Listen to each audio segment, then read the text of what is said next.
The Lovesong of J. Alfred Prufrock by T.S. Eliot.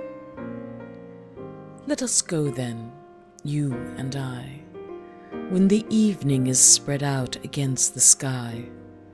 Like a patient etherized upon a table, let us go through certain half-deserted streets, the muttering retreats of restless nights in one-night cheap hotels, and sawdust restaurants with oyster shells, streets that follow like a tedious argument of insidious intent, to lead you to an overwhelming question.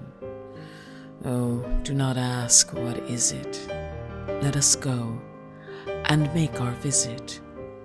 In the room the women come and go, talking of Michelangelo, the yellow fog that rubs its back upon the window panes, the yellow smoke that rubs its muzzle on the window panes, licked its tongue into the corners of the evening, lingered upon the pools that stand in drains, let fall upon its back the soot that falls from chimneys, slipped by the terrace, made a sudden leap, and seeing that it was a soft October night, curled once about the house and fell asleep.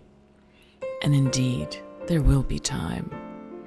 For the yellow smoke that slides along the street, rubbing its back upon the window panes, there will be time. There will be time to prepare a face, to meet the faces that you meet. There will be time to murder and create, and time for all the works and days of your hands that lift and drop a question on your plate. Time for you, and time for me. And time yet for 100 indecisions, and for 100 visions and revisions before the taking of a toast and tea.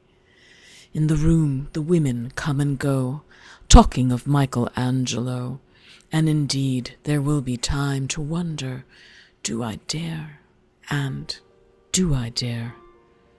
Time to turn back and descend the stair, with a bald spot in the middle of my hair. They will say, how his hair's growing thin. My morning coat, my collar mounting firmly to the chin, my necktie rich and modest, but asserted by a simple pin.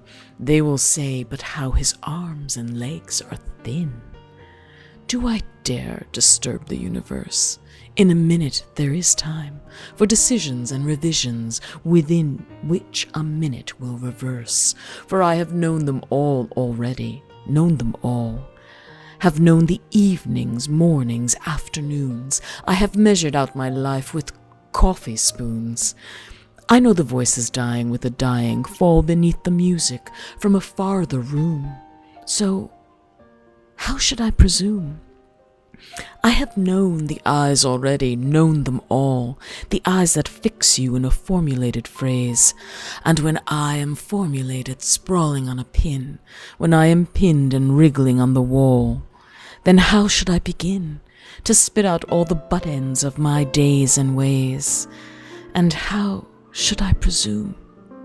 And I have known the arms already, known them all, arms that are braceleted and white and bare, but in the lamplight downed with light brown hair. Is it perfume from a dress that makes me so digress? Arms that lie along a table or wrap about a shawl. And should I then presume? And how should I begin?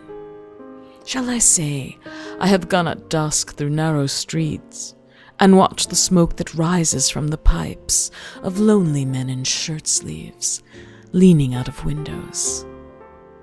I should have been a pair of ragged claws, scuttling across the floors of silent seas. And the afternoon, the evening sleeps so peacefully, smoothed by long fingers, asleep, tired, or it malingers, stretched on the floor, here beside you and me. Should I, after tea and cakes and ices, have the strength to force the moment to its crisis, But though I have wept and fasted, wept and prayed, though I have seen my head grown, slightly bald, brought in upon a platter, I am no prophet, and here's no great matter. I have seen the moment of my greatness flicker. I have seen the eternal footman hold my coat and snicker, and in short, I was afraid.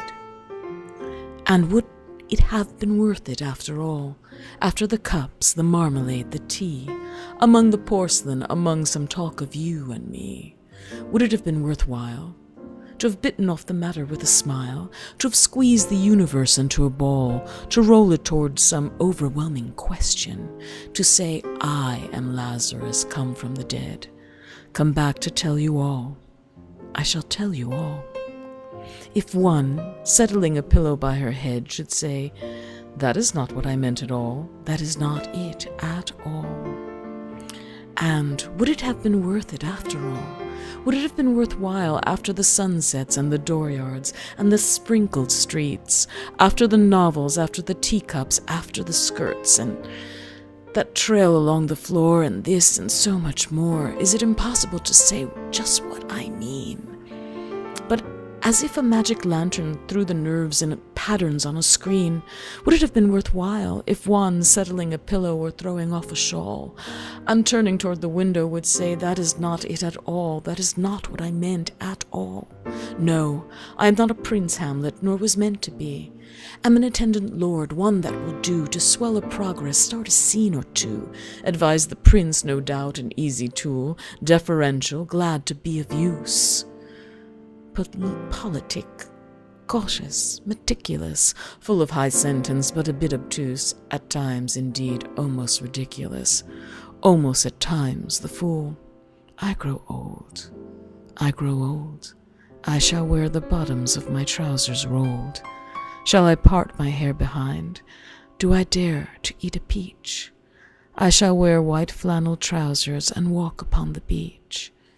I have heard the mermaids singing, each to each. I do not think they will sing to me. I have seen them riding seaward on the waves, combing the white hair of the waves blown back.